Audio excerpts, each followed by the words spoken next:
Hello guys, welcome to my channel. It's BioPoint.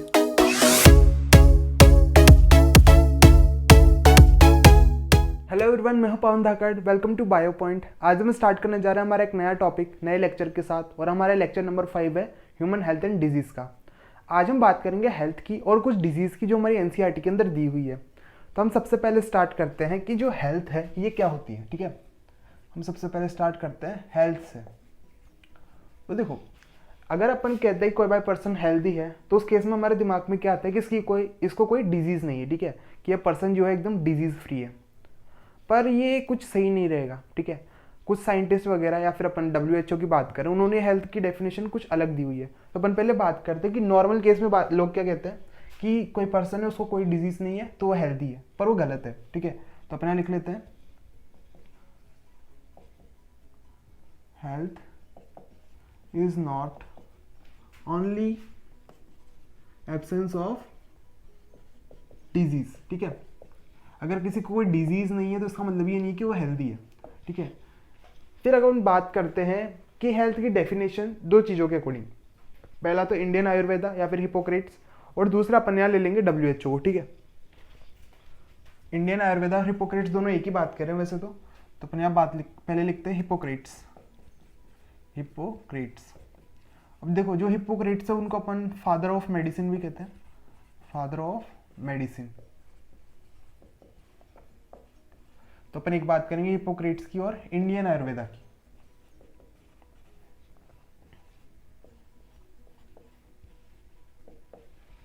तो देखो, Hippocrates क्या कह रहे हैं कि हेल्थ एक ऐसी स्टेट है, ठीक है, जहां पे हम हमारी बॉडी के फ्लूइड्स को बैलेंस करके रखते हैं। ठीक है, कि हमारी बॉडी के जितने भी फ्लूइड्स हैं वो एकदम बैलेंस में चल रहे हैं, उसी को अपन क्या करें, हेल्थ कह रहे हैं। तो यहाँ पे इसमें अपन लिख सकते हैं, it is a state of balancing. ठीक है, किसको बैलेंस कर रहा है, हमारी बॉडी के फ्लूइड्स को। It is a state of balancing certain body humour, या फिर फ्लूइड लिख लो, बॉडी फ्लूइड। ठीक है, इसी को अपन क्या करें, हेल्थ। ये बात किसने की, हिपोक्रेट्स और इंडियन आयुर्वेदा ने। फिर नेक्स्ट आता है WHO। ठीक है, नेक्स्ट है WHO। अब WHO क्या कह रहा है, WHO कह रहा है कि जो हेल्थ है एक ऐसी स्टेट है जहां पर कोई पर्सन मेंटली, सोशली और फिजिकली तीनों एस्पेक्ट्स में एकदम हेल्दी है। ठीक है, तो अपने यहां लिख सकते हैं, health is a state of complete, देखो तीन चीजें, पहला क्या, फिजिकली फिट, दूसरा मेंटल, और थर्ड सोशल वेलबींग। अगर कोई पर्सन इन तीनों चीज में हेल्दी होता है, ठीक है, या फिर तीनों चीजों में अच्छे से परफॉर्म कर रहा है, उसको अपन क्या कहते हैं, हेल्दी पर्सन। ठीक है, तो हेल्थ की डेफिनेशन क्या है कि ऐसी स्टेट जहां पर कोई भी पर्सन है इन तीनों चीजों पे अच्छे से वर्क कर रहा है, उसको अपन हेल्दी पर्सन कहेंगे। ठीक है, अब अपनी जो हेल्थ है वो कैसे इफेक्ट हो सकती है, कैसे वो अफेक्ट हो सकती है बाहर की चीज़ों से, उसको अपन देखते हैं। तो अपन यहाँ लिख लेते हैं पहले, our health can be affected by. तो देखो, अपनी जो हेल्थ है सबसे पहला तो इन्फेक्शन से अफेक्ट हो सकती है, दूसरा कि अगर किसी को कोई जेनेटिक डिसऑर्डर है उससे अफेक्ट हो सकती है, और लास्ट कि आज का जो लाइफ स्टाइल है, ठीक है, उससे भी जो हेल्थ है वो अफेक्ट हो सकती है। तो अपने यहाँ पहले लिखते हैं इन्फेक्शंस, दूसरा है जेनेटिक डिसऑर्डर्स,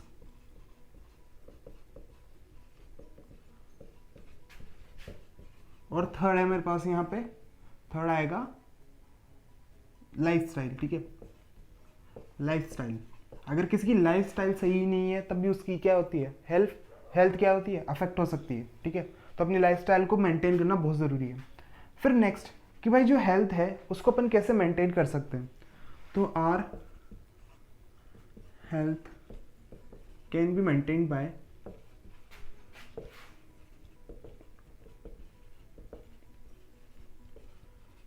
अपन अपनी हेल्थ को मेंटेन कर सकते हैं सबसे पहला तो कि एक बैलेंस डाइट को फॉलो करो। ठीक है, एक प्रॉपर डाइट लो, बैलेंस्ड डाइट। फिर नेक्स्ट अपन लिख सकते हैं कि ट्रेनिंग, ठीक है, या फिर डेली वर्कआउट, ठीक है, तो अपन ये लिख सकते हैं वर्कआउट या फिर एक्सरसाइज। फिर थर्ड लिख सकते हैं अपन पर्सनल हाइजीन को मेंटेन करके, पर्सनल हाइजीन को मेंटेन करके भी अपन अपनी हेल्थ को सही रख सकते हैं। फिर फोर्थ है कि जो डिजीज है और उनके जो इफेक्ट्स है उनके बारे में अवेयर रहना, ठीक है, तो अपन लिख सकते हैं awareness about disease and there effects. फिर फिफ्थ है मेरे पास यहाँ पे कि कोई भी वेक्टर्स है, ठीक है, जो डिजीज को एक जगह से दूसरी जगह पहुंचा रहे हैं या फिर एक ऑर्गेनिज्म से दूसरे में पहुंचा रहे हैं, उनको कंट्रोल करना, तो कंट्रोल ऑफ वेक्टर्स। और जो भी फूड वगैरह अपन खा रहे हैं उसको एकदम अच्छे से मेंटेन, उसकी हाइजीन मेंटेन करके रखना है बेसिकली। तो अपन यहाँ 6 ले लेते हैं, maintenance of hygiene in food and water resources, ठीक है। ये कुछ पॉइंट्स है जिससे अपन अपनी हेल्थ को मेंटेन कर सकते हैं। ये कुछ पॉइंट्स है जो हमारी हेल्थ को अफेक्ट करते हैं। हेल्थ क्या है कि भाई अगर किसी की बॉडी में कोई डिजीज नहीं है तो उसको अपन हेल्थ नहीं कहेंगे। हेल्थ मेरे पास यहाँ दो के अकॉर्डिंग अपन ने देखा, हिपोक्रेट्स क्या कह रहा है कि एक ऐसी स्टेट जहाँ पर हमारी बॉडी के फ्लूइड्स को बैलेंस करके रख रहे हैं उसको अपन हेल्थ कहेंगे, या फिर एक ऐसी स्टेट जहाँ पर हमारी बॉडी के सारे फ्लूइड एकदम बैलेंस में चले। फिर नेक्स्ट WHO क्या कह रहा है कि हेल्थ एक ऐसी स्टेट है जहाँ पर कोई भी ह्यूमन बीइंग है वो फिजिकली, मेंटली और सोशली वेल बीइंग रहे, ठीक है। तो ये मेरे पास डेफिनेशन हो गई, अफेक्ट अपनी हेल्थ कैसे अफेक्ट हो रही हो गया, और हम हमारी हेल्थ को कैसे ठीक कर सकते हैं यहाँ पर कंप्लीट हो चुका है। अब अगर हम इसमें आगे बढ़ते हैं, पहले इसका स्क्रीनशॉट ले लो, इसको रफ करते हैं अपन। अब हमारे पास नेक्स्ट टॉपिक है डिजीज। देखो हेल्थ की बात कर ले, अब डिजीज देखते हैं। तो अगर कोई पर्सन हेल्दी है तो अपना काम अच्छे से कर पाएगा, उसकी बॉडी एक कंफर्ट स्टेज में रहेगी, और जो उसका भी वर्क है 100% अपनी एफिशिएंसी उसमें शो कर पाएगा। पर मैं बात करें कोई पर्सन है अब उसको डिजीज हो गई है तो अपना काम एक तो अच्छे से नहीं कर पाएगा, ठीक है, उसकी बॉडी हमेशा डिस्कम्फर्ट स्टेज में रहेगी, तो इसको अपन क्या करें, डिजीज। तो अपन डिजीज की डेफिनेशन लिख सकते हैं कि any change from normal state, any change from normal state that cause discomfort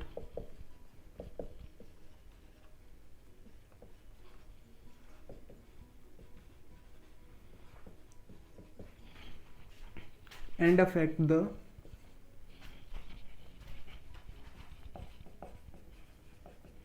working of body organs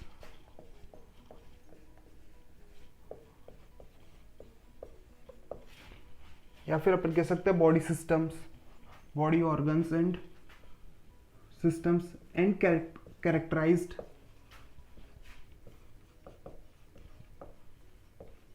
by some signs and symptoms,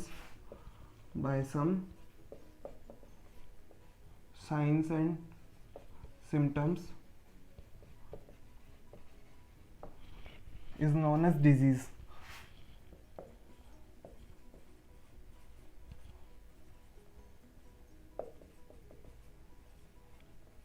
तो देखो डिजीज की डेफिनेशन क्या है, कोई भी चेंज नॉर्मल स्टेट से जो क्या करे, हमारी बॉडी को डिस्कम्फर्ट स्टेज में ले जाए and affect the working of body organs, और हमारी बॉडी के ऑर्गन्स ढंग से काम ना कर पा रहे हो और उनके कुछ साइंस और सिम्टम्स हो, उसको अपन क्या करें, डिजीज कह रहे हैं।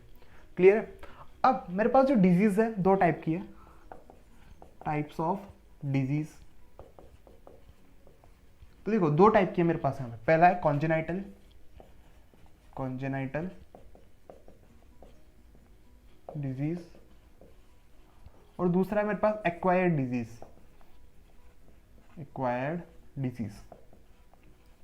अब देखो जो कॉन्जेनाइटल डिजीज है ना, ये बॉडी के अंदर पहले से प्रेजेंट होती है, ठीक है। अब ये पेरेंट्स से भी इनहेरिट हो सकती है, या फिर कोई क्रोमोसोमल डिसऑर्डर हो गया उससे भी हो सकती है। तो अभी अपन इस चैप्टर में कॉन्जेनिटल डिजीज़ को नहीं देखेंगे, अभी अपन बात करेंगे एक्वायर्ड डिजीज़ की। एक्वायर्ड डिजीज़ क्या, जो किसी पर्सन में उसकी बर्थ के बाद आई है, ठीक है, उसको एक्वायर किया है उसको अपन कह रहे हैं एक्वायर्ड डिजीज़। अब इसका एग्जांपल हो सकता है जैसे मलेरिया हो गया, एमोबियासिस हो गया, उन सबको अपन अभी डिटेल में देखेंगे। तो देखो एक्वायर्ड डिजीज़ जो है ये भी दो टाइप की है। पहला है कम्युनिकेबल या फिर इन्फेक्शियस, ठीक है, इन्फेक्शियस। और वहीं मैं बात करूँ दूसरा है यहाँ पे नॉन कम्युनिकेबल,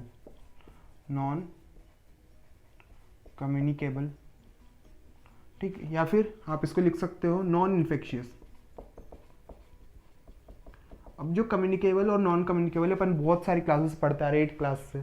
तो कम्युनिकेबल क्या होता है कि जो डिजीज़ एक पर्सन से दूसरे में स्प्रेड हो जाए उसको अपन कह रहे हैं कम्युनिकेबल डिजीज़, और जो एक पर्सन से दूसरे में नहीं जा रही है उसको अपन क्या करें, नॉन कम्युनिकेबल। क्लियर है। तो एक्वायर्ड डिजीज़ मेरे पास दो टाइप की है। अब अपन बात करें अगर कम्युनिकेबल की, तो ये किससे स्प्रेड होती है, ये पैथोजन से स्प्रेड होती है, स्प्रेड थ्रू पैथोजन। अब यहाँ पर अगर मैं बात करूँ पैथोजन की, तो ये मेरे पास बैक्टीरिया, वायरल, प्रोटोजोअन, फंगस, इन सबसे मेरे पास डिजीज क्या होती है, स्प्रेड होती है। फिर नेक्स्ट है मेरे पास यहाँ पर नॉन कम्युनिकेबल। तो नॉन कम्युनिकेबल के अंदर आ सकता है कैंसर। नेक्स्ट है यहाँ पर डेफिशिएंसी डिजीज या फिर डिसऑर्डर्स। फिर नेक्स्ट ड्रग एंड एल्कोहल।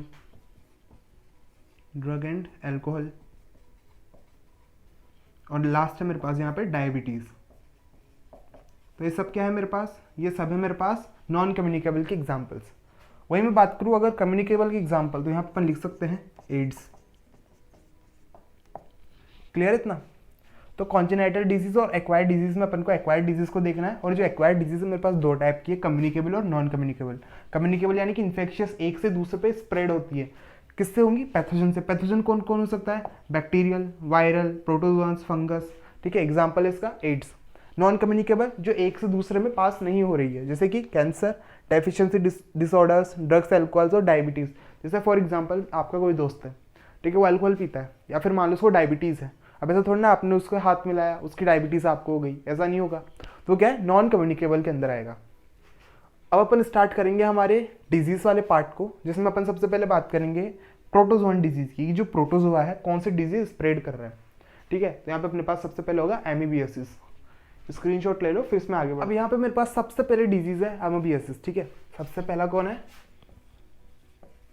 एमोबियासिस, और इसका एक और नाम है एमीबिक डायसेंट्री, ठीक है, एमीबिक डायसेंट्री। अब अगर मैं इस डिजीज की बात करता हूं तो पहले देखते इसका होस्ट। इसका होस्ट कौन है, जिसके होस्ट का नाम है एंट अमीबा हिस्टोलाइटिका, ठीक है, हिस्टोलाइटिका।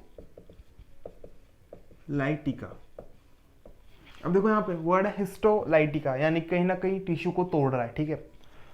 अब अगर अब इसमें आगे बढ़ते हैं तो मेरे को कहाँ मिलता है, तो जो एंट अमीबा हिस्टोलाइटिका है ये मेरे को मिलेगा लार्ज इंटेस्टाइन में, ठीक है।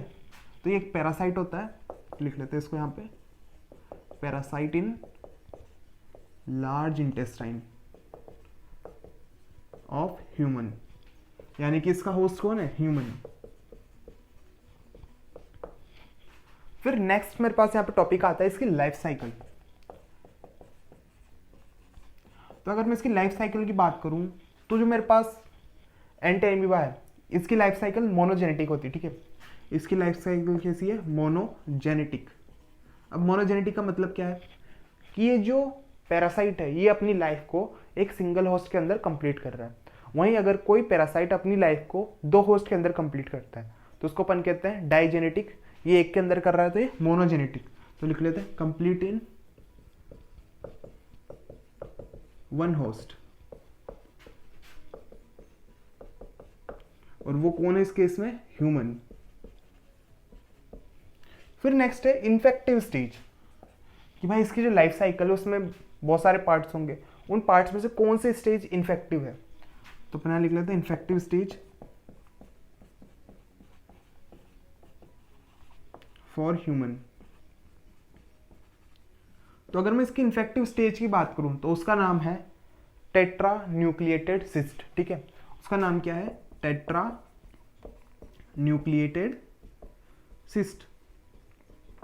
अब देखो ये वर्ड क्या कह रहा है, टेट्रा मतलब 4 और न्यूक्लिएटेड मतलब न्यूक्लियस, यानी कि इसके पास 4 न्यूक्लियस है सिस्ट के अंदर। ठीक है, ये हो गया टेट्रा न्यूक्लिएटेड सिस्ट। फिर नेक्स्ट है ट्रांसमिशन, कि ये ह्यूमंस के अंदर कैसे जा रहा है। तो अपने यहाँ इसकी ट्रांसमिशन की बात करें, transmission through contaminated food and water. ठीक है, कंटेमिनेटेड फूड एंड वाटर। जो कंटेमिनेटेड फूड या वाटर होता है उसमें सिस्ट प्रेजेंट होता है, और जब अपन इनको खाते हैं तो ये सिस्ट हमारे अंदर चला जाता है। अंदर जाके क्या क्या काम करेगा उसको अपन नेक्स्ट में देखेंगे। अभी जस्ट इसके बाद पूरी इसकी लाइफ साइकिल देखेंगे, कैसे ह्यूमन के अंदर जा रहा है, कैसे अब इन्फेक्शन कॉज कर रहा है। ठीक, फिर नेक्स्ट है मैकेनिकल कैरियर, कि भाई जो हमारा फूड था उसके ऊपर सिस्ट को लेके कौन आया। अगर मैं मैकेनिकल कैरियर की बात करूं तो वो होगी house fly. House fly, clear है इतना। एमबीबीएस में क्या है, इसका दूसरा नाम एमिबिक डिसेंट्री, एंटेमियोहिस्टोलाइटिका इसको करा रहा है। ठीक है, कहाँ मिलेगा, लार्ज इंटेस्टाइन में, किसके, ह्यूमन के में। लाइफ साइकिल केसेस की मोनोजेनेटिक, यानी कि कंप्लीट हो रही है सिंगल होस्ट के अंदर, और वो होस्ट कौन है, ह्यूमन। इन्फेक्टिव स्टेज की बात करें ह्यूमंस की तो क्या होगा, टेट्रा न्यूक्लिएटेड सिस्ट, ये रहा सिस्ट। फिर ट्रांसमिशन किससे होगा इसका, कंटेमिनेटेड फूड एंड वाटर से।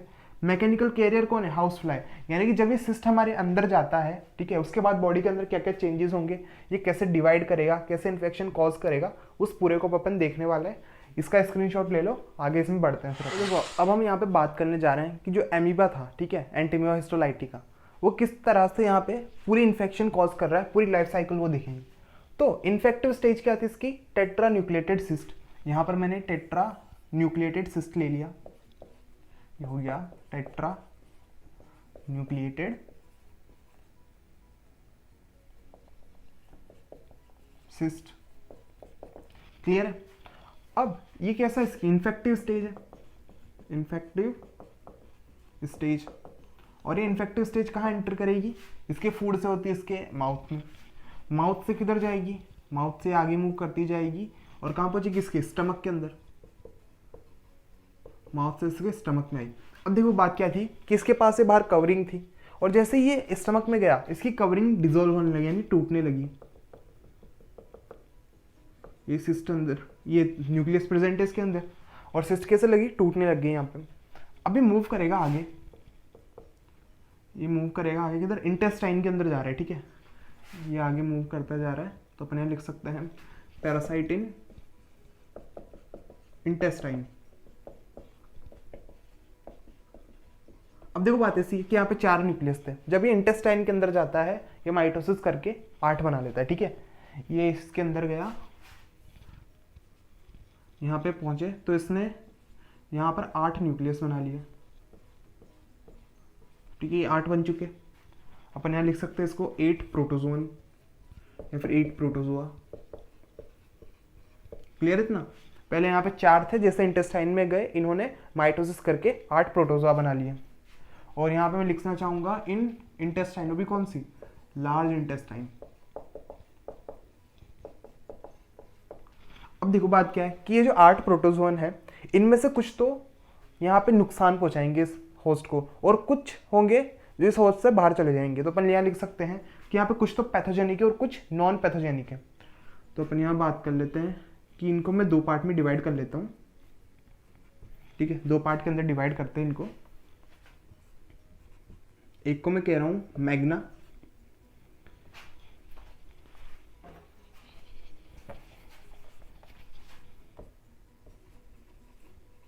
और एक को मैं कह रहा हूं यहां पे माइन्यूटा, माइन्यूटा।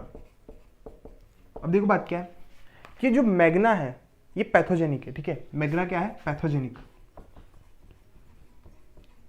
ये बॉडी के अंदर ही रह के इस होस्ट को परेशानी देगा। ठीक है, यानी कि डिजीज कोज करेगा। वही बात करूँ माइन्यूटा की, तो ये बॉडी से एक्सक्रीटा के साथ बाहर चला जाएगा।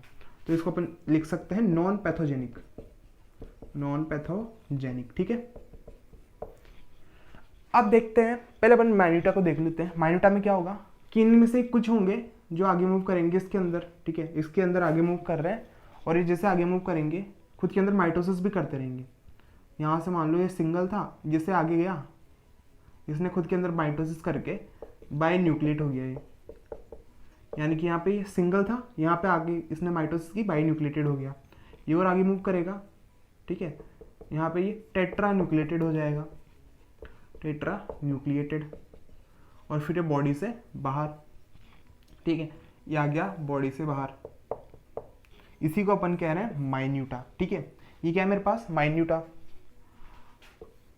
अब क्या होगा कि वापस कंटेमिनेटेड, मतलब फूड में जाएगा, उसको कंटेमिनेट करेगा और वापस से इन्फेक्शन कॉज करेगा। ये चीज़ हो गई, यानी कि माइन्यूटा ही था जो वापस जा रहा है, फूड में मिलेगा और हमारी बॉडी के अंदर एंटर कर जाएगा। इसको कौन लेके जाएगी, हाउस फ्लाई।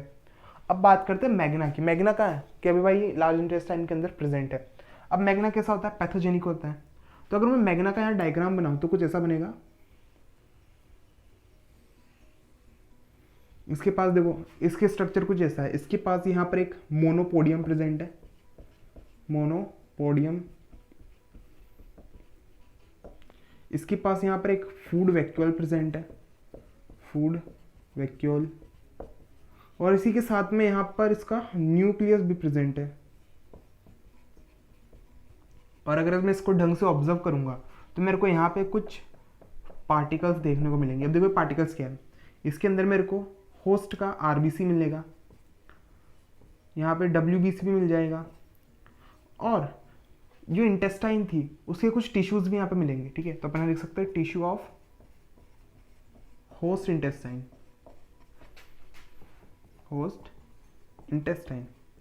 तो ये क्या कर रहा है भाई, इंटेस्टाइन को नुकसान पहुंचा रहा है, ठीक है। वहां पे ये ईटिंग कर रहा है एक टाइप से, डब्ल्यूबीसी को भी खा रहा है, आरबीसी को भी खा रहा है, वहां के जो टिश्यूज है उनको भी खा रहा है। उससे क्या होगा, एमोबियसिस, ठीक है। उसी से क्या हो रही है, एमोबियसिस। अब देखो एमोबियसिस के अंदर क्या क्या आ गया कि इसने वहां पर एक अल्सर, मतलब कि फ्लास्क शेप अल्सर बना दिया, फ्लास्क शेप अल्सर बना दिया इन्होंने। उस वजह से क्या हो रहा है, एब्डोमिनल पेन, एब्डोमिनल पेन, और जो ब्लड है वो स्टूल के साथ पास हो रहा है, यानी कि अपन लिख सकते हैं ब्लड विद स्टूल्स। क्लियर है। ये सब कौन करा रहा है, ये सब करा रहा है मैग्ना। तो देखो सिंपल सी स्टेप थी क्या, पहले टेट्रा न्यूक्लिएटेड सिस्ट था, वो हमारी बॉडी के अंदर गया, कहाँ पहुंचा, स्टमक में। स्टमक के जूसेस की वजह से उसका जो वॉल था वो ब्रेक डाउन हो गया। फिर मूव किया किधर, लार्ज इंटेस्टाइन के अंदर। लार्ज इंटेस्टाइन में जाके उसने क्या कर ली, माइटोसिस, ठीक है। उसने यहाँ पे माइटोसिस करके 8 प्रोटोजोआ बना लिए। अब ये प्रोटोजोआ मेरे पास 2 टाइप के, मैग्ना और माइन्यूटा। माइन्यूटा कैसा है, नॉन पैथोजेनिक, यानी कि बॉडी से बाहर जाएगा, पर बॉडी से बाहर जाने से पहले ही ये खुद को टेट्रा न्यूक्लिएटेड स्टेज पे पहुंचा देता है। कैसे कि ये सिंगल था, यूनि न्यूक्लिएटेड, इसने आगे जाके डिवीजन किया, बाई न्यूक्लिएटेड, फिर एंड में आते आते टेट्रा न्यूक्लिएटेड हो गया और फिर बॉडी से बाहर चला गया, ठीक है। इसी को अपन क्या करें, माइन्यूटा। अब यही माइन्यूटा क्या होगा, किसी भी तरह फूड वगैरह तक पहुंच जाएगा और वापस हमारी बॉडी के अंदर, यानी कि इन्फेक्टिव स्टेज कोज कर रहा है। फिर नेक्स्ट मैग्ना क्या कर रहा है, हमारे लार्ज इंटेस्टाइन के अंदर ही हमको नुकसान पहुंचा रहा है। कैसे, किसके अंदर ही कुछ ऐसा स्ट्रक्चर बनता है, इसके बाद मोनोपोडियम है, न्यूक्लियस है और फूड वैक्यूल है, और ये क्या करता है, वहाँ के टिश्यूज को खाना स्टार्ट कर देता है, ठीक है। और उससे क्या होगा, एमीबियसिस होगी, यानी कि फ्लास्क टाइप अल्सर बन जाएगा हमारे इंटेस्टाइन के अंदर, एब्डोमिनल पेन होगा और ब्लड जो है स्टूल्स के साथ पास होगा। तो यहाँ पर ये मेरे पास पूरा एमीबियसिस का स्ट्रक्चर हो गया, या सॉरी जो एंटीमोब हिस्टोलाइटिका उसकी पूरी लाइफ साइकिल कंप्लीट हो चुकी। तो अब हम बात करने जा रहे हैं हमारी नेक्स्ट डिजीज की, जिसका नाम है मलेरिया, ठीक है। हमारी नेक्स्ट डिजीज होगी यहाँ पे मलेरिया। अब अगर मैं बात करूँ मलेरिया की, तो मेरे पास मलेरिया कौन कॉज कर रहा है, प्लाज्मोडियम। और जो प्लाज्मोडियम है इसकी भी डिफरेंट टाइप्स होती है, ठीक है। तो पहले अपन देखते हैं कि मेरे पास डिफरेंट स्पीशीज है, स्पीशीज ऑफ प्लाज्मोडियम, ठीक है। यानी कि इसका पैथोजन कौन है, Plasmodium of Plasmodium which cause malaria, या फिर which infect humans, which infect human are. देखो यहाँ पे मेरे पास 3 की बात करते हैं अपन। सबसे पहला मेरे पास प्लाज्मोडियम वाइवेक्स, फिर नेक्स्ट है मेरे पास यहाँ पे प्लाज्मोडियम मलेरिया, ठीक है। नेक्स्ट है प्लाज्मोडियम मलेरिया। फिर इसके बाद थर्ड नंबर पे मेरे पास यहाँ आता है प्लाज्मोडियम फैल्सीपुरम, फैल्सीपुरम। तो अगर अपन बात करें पहले प्लाज्मोडियम वाइवेक्स की, ठीक है, तो वाइवेक्स को अगर मैं इसका परसेंटेज की बात करूँ तो 60 to 65% केसेस में मेरे को यही मिलता है। और अगर इसमें अपन बात करें कि ये कब आता है, ठीक है, या फिर इसका एक और नाम अपन इसको कह सकते हैं बेनाइन टर्शियन मलेरिया। देखो इसमें क्या होता है कि 2 दिन तक तो बॉडी एकदम नॉर्मल स्टेट में है, थर्ड डे फीवर आएगा, ठीक है, यानी कि 2 दिन छोड़ के तीसरे दिन बुखार आ रहा है, तो वो अपन ने लिखा है बेनाइन टर्शियन मलेरिया। टर्शियन यानी कि 2 दिन छोड़ के तीसरे दिन बुखार है, तो अपन यहाँ लिख लेते हैं आफ्टर सेकेंड डे, ठीक है, थर्ड डे पे क्या आ रहा है, फीवर। फिर नेक्स्ट है प्लाज्मोडियम मलेरिया, तो इसको अपन कह सकते हैं क्वार्टेरियन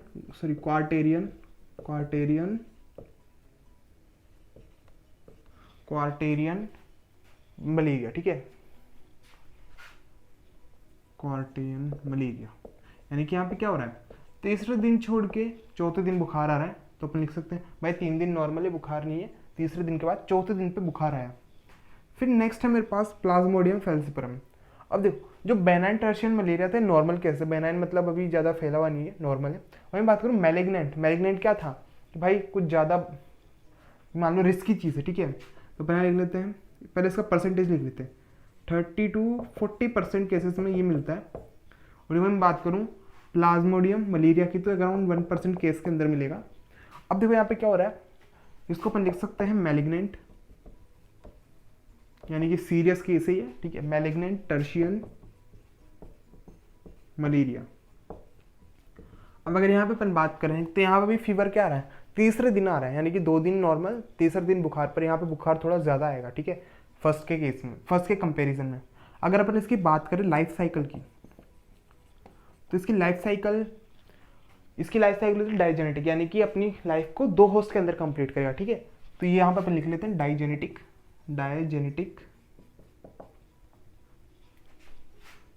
कंप्लीट इन 2 होस्ट, ठीक है, 2 होस्ट के अंदर अपनी लाइफ को ये कंप्लीट कर रहा है।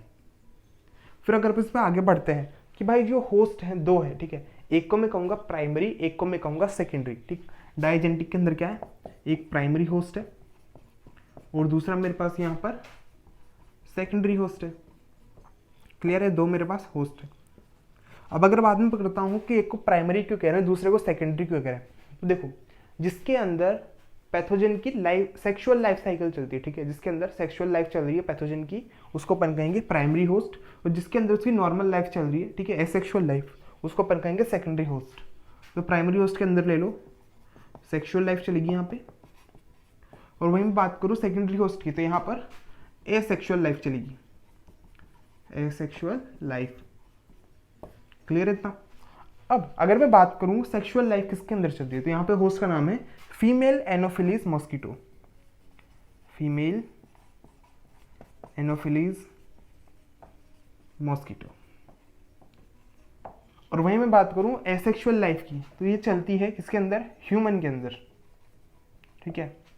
फिर नेक्स्ट है कि भाई फीमेल एनोफिलीज मॉस्किटो में तो ठीक है, पर कहाँ पर, तो ये चलता है इसके स्टमक में, ठीक है, लोकेशन क्या होगी, स्टमक, इन स्टमक। वहीं मैं बात करूँ ह्यूमन की, तो ह्यूमन में इसकी लाइफ साइकिल 2 जगह चलेगी, एक तो हो गया लीवर, ठीक है, और दूसरा हो गया ब्लड। लीवर में चलेगी और ब्लड में चलेगी। जो साइकिल ब्लड के अंदर चलती थी, यहाँ पे लिख लेते इसको तो लीवर और एक ब्लड, इन दोनों में इसकी लाइफ साइकिल चल रही है। लीवर के अंदर जो चलती है उसको अपन कहते हैं प्री एरिथ्रोसाइटिक साइकिल। वही बात करूं मैं ब्लड की, तो ब्लड के अंदर चलेगी एरिथ्रोसाइटिक साइकिल। फिर एरिथ्रोसाइटिक जैसे ही खत्म होगी, थर्ड चलेगी लीवर के अंदर वापस, जिसको अपन कह रहे हैं पोस्ट एरिथ्रोसाइटिक साइकिल। ठीक है, मेरे पास जो लाइफ साइकिल है मलेरिया की, कैसी है, डाइजेनेटिक है, यानी कि 2 होस्ट के अंदर कंप्लीट हो रही है। प्राइमरी होस्ट और सेकेंडरी होस्ट। प्राइमरी होस्ट कौन होगा, जिसके अंदर इसकी सेक्सुअल लाइफ चलेगी। सेकेंडरी होस्ट कौन होगा, जिसके अंदर इसकी एसेक्सुअल लाइफ चलेगी। सेक्सुअल लाइफ किसके अंदर चल रही है, फीमेल एनोफिलीज मस्कीटो के अंदर। कहाँ पर, उसके स्टमक के अंदर। सेकेंडरी होस्ट कौन होगा, जिसके अंदर एसेक्सुअल लाइफ चलेगी, कौन, ह्यूमन। ह्यूमन के अंदर 2 जगह चलेगी, तो लाइफ लिवर और एक ब्लड। अब लिवर के अंदर मेरे पास 2 साइकिल है, एक प्री इरिथ्रोसाइटिक साइकिल, एक पोस्ट इरिथ्रोसाइटिक साइकिल।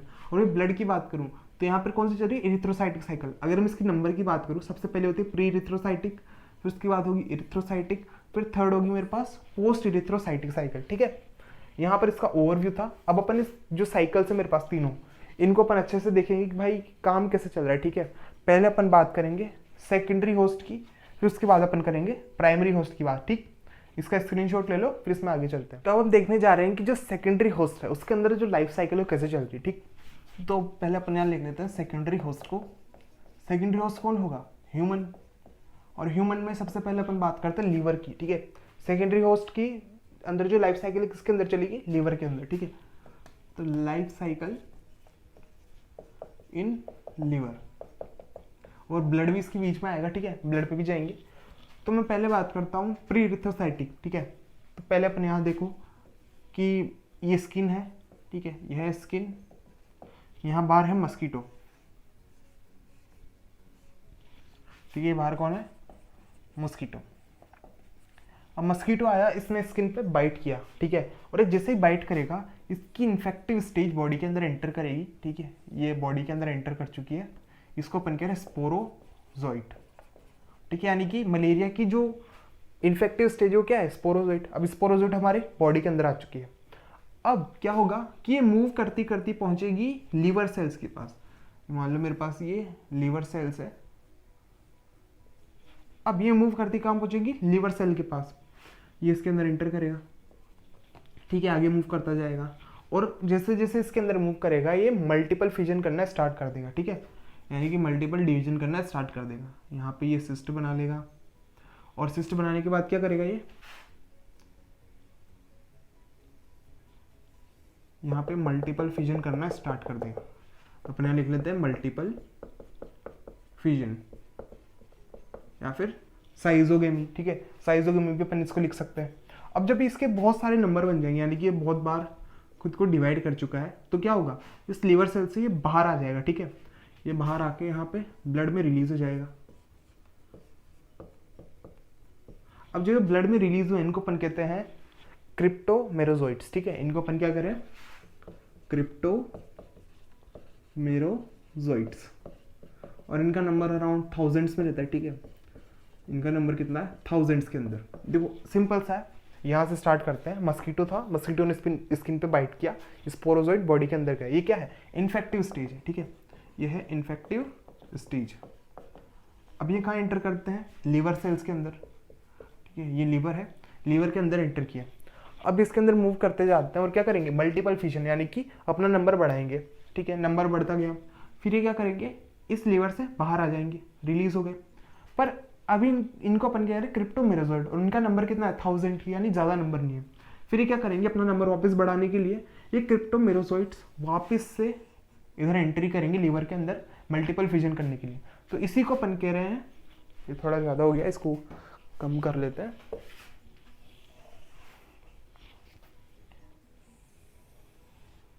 ठीक है, ये क्रिप्टोमेरोजोइट वापस लीवर के अंदर एंटर करेंगे, इसी को अपन कह रहे हैं प्री इरिथ्रोसाइटिक साइकिल। और ये चीज़ मेरे पास वापस चलती रहेगी जब तक इनका नंबर बहुत ज़्यादा नहीं बढ़ जाता। ठीक है, अब इनका नंबर बहुत ज़्यादा हो चुका है। अब ये किधर मूव करेंगे, हमारी ब्लड के अंदर। ठीक है, ब्लड के अंदर जो आरबीसी है उसके अंदर मूव करना स्टार्ट करेंगे। तो यहाँ पर मान लो मेरे पास आरबीसी है, ये मेरे पास यहाँ पे है आरबीसी, और ये मूव करेंगे किधर, आरबीसी के अंदर। तो देखो अपन ने बात की थी सबसे पहले प्री इरिथ्रोसाइटिक साइकिल हो गया, ठीक है। फिर नेक्स्ट होगा इरिथ्रोसाइटिक साइकिल, नेक्स्ट होगा इरिथ्रोसाइटिक साइकिल। अब इरिथ्रोसाइट किसको कहते हैं अपन, आरबीसी को। तो ये साइकिल किस में चलेगी, आरबीसी के अंदर, इन आरबीसी। ये आरबीसी आ गया अपने पास। अब ये क्रिप्टोमेरोजोइट किधर एंटर करेंगे, इस आरबीसी के अंदर आ चुके, ठीक है। अब ये इसके अंदर आने के बाद क्या करेंगे, अपनी ग्रोथ करना स्टार्ट करेंगे। तो यहाँ पर मेरे को कुछ ऐसा स्ट्रक्चर देखने को मिलेगा, इधर इनका न्यूक्लियस प्रेजेंट है, और देखो रिंग शेप स्ट्रक्चर बन रहा है। तो इसमें ये आगे मूव करेंगे, ठीक है, आगे इसमें डेवलपमेंट होगा। यहाँ पे कुछ मेरे को ऐसा इररेगुलर सा स्ट्रक्चर देखने को मिलेगा, जिसको अपन कहते हैं ट्रोपोजोइट्स, ठीक है, ट्रोपोजोइट। फिर इसमें आगे मूव करते हैं,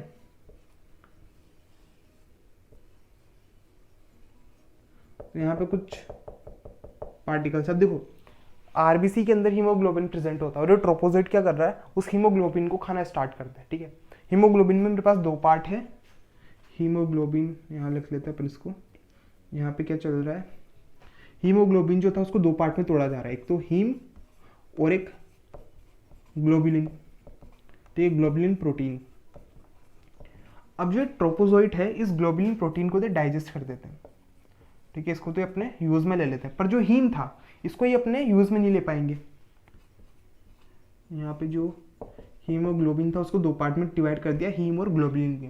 अब ग्लोबुलिन को उसने यूज में ले लिया, हीम कहाँ है, अभी भी हीम इसके अंदर ही प्रेजेंट है, और ये आगे क्या करता जाएगा, ये खुद को डिवाइड करता जाएगा, यानी कि अपनी ग्रोथ करता जा रहा है।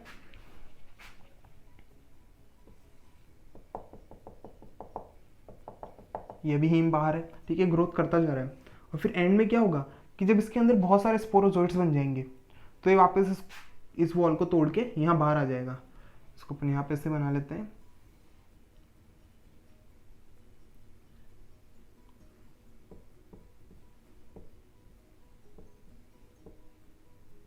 तो देखो यहाँ पे क्या हुआ कि यहाँ पे जब इसकी पूरी ग्रोथ हो चुकी है, इस वॉल को तोड़ के बाहर आ गया। अब बाहर आने पे क्या होता है कि यहाँ पर जो हीम था अंदर वो भी बाहर रिलीज हो जाता है, हीम भी बाहर आ जाएगा, ये भी बाहर आ गए, और ये तो साइकिल है, साइकिल ऐसे चलती रहेगी। अब देखो क्या हो रहा है यहाँ पे कि मेरे पास जो स्पोरोजोइट्स थे कुछ तो वापस चले जाते हैं लीवर के पास अपना नंबर बढ़ाने के लिए, और कुछ यहाँ बाहर आ जाते हैं, ठीक है। तो देखो प्री इरिथ्रोसाइटिक साइकिल हो गई, इरिथ्रोसाइटिक साइकिल हो गई, और जब इरिथ्रोसाइटिक साइकिल कंप्लीट हुई और ये सब बाहर रिलीज हुए, तो कुछ तो वापस चले गए लीवर के पास। इसी को अपन कह रहे हैं पोस्ट इरिथ्रोसाइटिक साइकिल। यहाँ पे तीनों साइकिल कंप्लीट हो चुकी है। अब कुछ तो गए थे इसके लीवर के पास, और कुछ यहाँ पर बाहर चले जाते हैं, ठीक है। उससे पहले अपन देख लेते कि भाई जो हीम था वो हीम भी तो बाहर निकला था, ठीक है। यहाँ पे जो हीम था वो रिलीज हो गया ब्लड के अंदर। अब जैसे ही हमारे ब्लड के अंदर जाएगा तो जो हमको बुखार आता है ना, जो सिम्टम्स होते हैं मलेरिया के, वो सब आना स्टार्ट हो जाएंगे। तो अपने लिख सकते हैं सिम्टम्स ऑफ मलेरिया, यानी कि जब तक हीम हमारी ब्लड के अंदर मिक्स नहीं होगा तब तक हमको मलेरिया के सिम्टम्स नहीं आएंगे, ठीक है।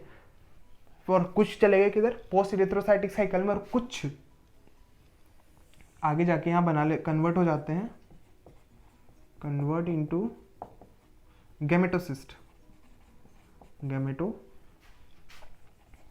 ठीक है। कुछ किस में कन्वर्ट हो गए, गैमेटोसाइट्स में। अब यहाँ पर मेरे पास जो गैमेटोसाइट्स है वो मेल गैमेटोसाइट्स भी और फीमेल गैमेटोसाइट्स भी है। तो उसके लिए अपन लिख सकते हैं मेगा गैमेटोसाइट्स और माइक्रो गैमेटोसाइट्स। देखो सिंपल सी चीज़ है, मेगा अपन किसके लिए लिखते हैं, फीमेल के लिए, और माइक्रो मेल के लिए। तो यहाँ पर क्या बनेंगे, मेरे पास साइट्स बन जाएंगे। इसके पास एक बड़ा न्यूक्लियस है और इसके पास ये छोटा न्यूक्लियस। अब क्या होगा कि मस्कीटो आएगा और जब हमारा ब्लड सक करेगा तो ये उसके अंदर चले जाएंगे, और फिर जो इसके बाद वाली साइकिल है वो किसके अंदर चलेगी, मस्कीटो के अंदर। उसको अपन इसके आगे कंटिन्यू करेंगे। पर यहाँ तक पूरा कंप्लीट है कि क्या हुआ, मस्कीटो आया, उसने हमको बाइट किया स्पोरोजोइट हमारे अंदर रिलीज कर दिए, वही क्या इन्फेक्टिव स्टेज है। इन्फेक्टिव स्टेज कहाँ जाएगी, लीवर के अंदर, और क्या करने लगी यहाँ पे मल्टीपल फिजन करके क्या बनाएगी, क्रिप्टोमिरोजोइट्स।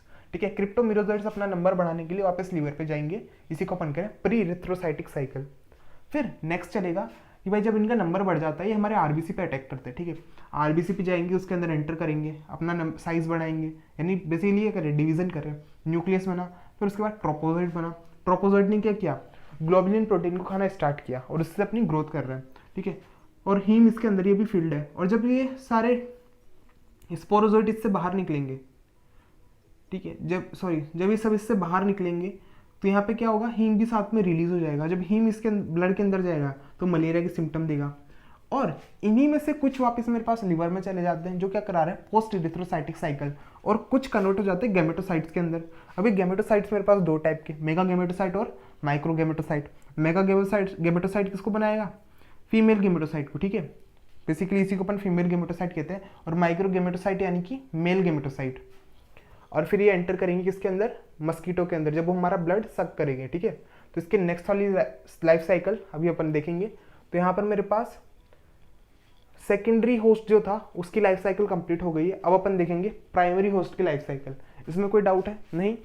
ठीक है, इसका स्क्रीनशॉट ले लो, फिर इसमें आगे बढ़ते अपन। तो हमारी जो सेकेंडरी होस्ट की लाइफ साइकिल थी वो कंप्लीट हो चुकी है। अब हम बात करेंगे कि जो इसकी लाइफ साइकिल है प्राइमरी होस्ट के अंदर कैसे चलेगी। तो यहाँ मेरे पास है प्राइमरी होस्ट, और यहाँ प्राइमरी होस्ट कौन होगा, मस्कीटो। ठीक है, और मस्कीटो के अंदर कहाँ पे चलेगी, स्टमक में। तो यहाँ पर लिख सकते हैं स्टमक ऑफ मस्कीटो। पर देखो इसकी लाइफ साइकिल स्टार्ट करने से पहले अपन ने क्या देखा था, वहाँ पे गैमेटोसाइट्स बने थे, और गैमेटोसाइट्स कहाँ गए, इस मस्कीटो के अंदर। अब उन गैमेटोसाइट्स से अपन को गैमेट्स बनाने हैं, तो यहाँ पे प्रोसेस चलेगी गैमेटोजेनेसिस। ठीक है, गैमेटोजेनेसिस चल रही है। इसमें क्या किया जाएगा कि जो मेल गैमेटोसाइट था, ठीक है, मेल गैमेटोसाइट, उससे यहाँ पे मेल गैमेट बनाए जाएंगे। ठीक है, तो उससे यहाँ क्या बनाए जाएंगे, मेल गैमेट, उससे यहाँ मेल गैमेट बनेंगे। अब यहाँ पे बेसिकली माइटोटिक डिवीजन होगा। ठीक है, यहाँ पे माइटोटिक डिवीजन होगा, माइटोटिक डिवीजन, और क्या बन जाएंगे यहाँ पे, मेल गैमेट। ठीक है, मेल गैमेट बन गया, और इसके पास फ्लैजिला प्रेजेंट है। फिर नेक्स्ट अपन बात करते हैं सेकंड नंबर पे फीमेल गैमेट। फीमेल गैमेटोसाइट था, उससे क्या बनेगा, फीमेल गैमेट, उससे बनेगा फीमेल गैमेट। अब यहाँ पे क्या होता है कि यहाँ पर मेरे पास कुछ ऐसा स्ट्रक्चर था। ठीक है, कुछ ऐसा स्ट्रक्चर था, इसमें होती है माइटोटिक डिवीजन। ठीक है, इसको अपन लिख लेते हैं मेगा गैमेटोसाइट। इसके अंदर हुई क्या, माइटोटिक डिवीजन। माइटोटिक डिवीजन करने के बाद मेरे पास यहाँ पे कुछ एक ऐसा स्ट्रक्चर आता है। ठीक है, कुछ एक ऐसा स्ट्रक्चर आया N+N। बेसिकली यहाँ पे एक पोलर बॉडी बनी है,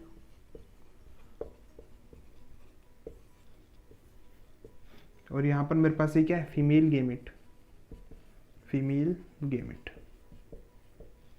क्लियर इतना? यहाँ पे मेरे पास गैमेट्स बन चुके हैं। अब अपन क्या करना है, फर्टिलाइजेशन, यानी कि इससे इसको फर्टाइल कराना है।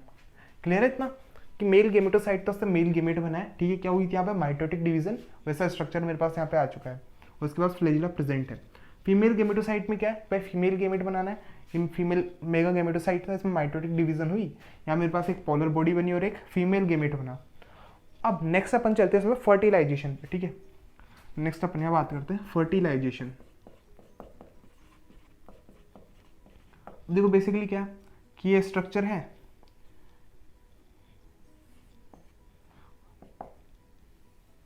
और यहाँ पे मेल गैमेट, इनको फ्यूज कराना है। ठीक है, अब जैसे ये फ्यूज होंगे क्या बनेगा, यहाँ पे बन जाएगा जाइगोट। जाइगोट कैसा है, 2n।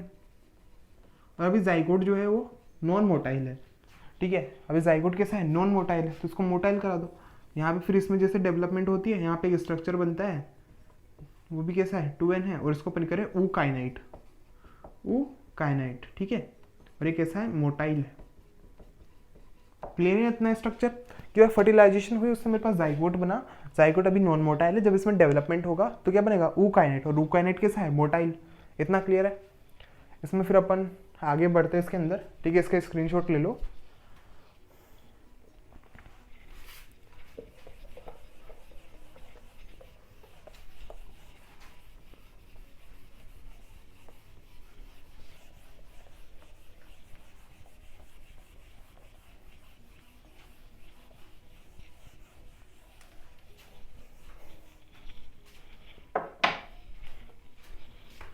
देखो जाइगोट था, जाइगोट से क्या बन गया यहाँ पे, ऊकाइनाइट। कैसा है ये, मोटाइल। अब ये मोटाइल किधर मूव करता है, मूव करता है स्टमक की तरफ। जैसे कि मैंने यहाँ पर ये स्टमक की वॉल बना ली है, किसकी, मस्कीटो की। अब ये किधर मूव करता है, इसके अंदर मूव करेगा, और इसके अंदर मूव करने के बाद इसके अंदर जाके सेटल हो जाता है, ठीक है। ये इसके अंदर पहुंच चुका है। अब क्या करता है ये कि भाई इसके अंदर तो आ चुका है, ठीक है, 2n है। अब इसको वापस क्या करनी पड़ेगी, माइटोसिस, सॉरी मियोसिस करनी पड़ेगी इसको, ठीक है। अपने लिख लेते wall of stomach, wall of stomach, और अब ये करेगा यहाँ पे मियोसिस। जब ये मियोसिस करेगा तो क्या करेगा, 2n है, 2n से वापस क्या बन जाएगा, n और n बन चुका है।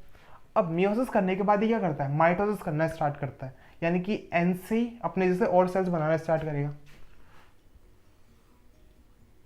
देखो पहले मियोसिस हुई है, हैप्लॉइड बन चुका है ये, फिर उसके बाद ये माइटोसिस करना स्टार्ट करता है, ठीक है। जब ये माइटोसिस करता रहेगा तो इसके अंदर कुछ ऐसे स्ट्रक्चर बनेंगे।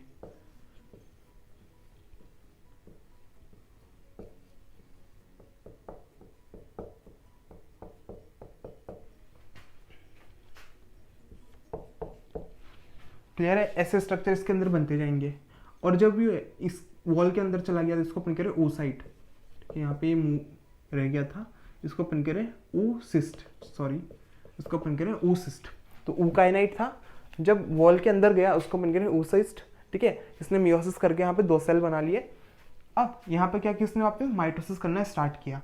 अब माइटोसिस करके इसने अपने अंदर बहुत सारे सेल्स बना लिए। फिर एक टाइम आएगा जब ये इस वॉल को तोड़ के, ठीक है, जब क्या होगा, ये इस वॉल को ब्रेक करके सबके सब बाहर मूव कर जाएंगे। अब ये सब किसके अंदर चल रहा है, ये सब चल रहा है फीमेल के अंदर, ठीक है। कौन सी फीमेल, मस्कीटो, फीमेल एनोफिलीज, ठीक है।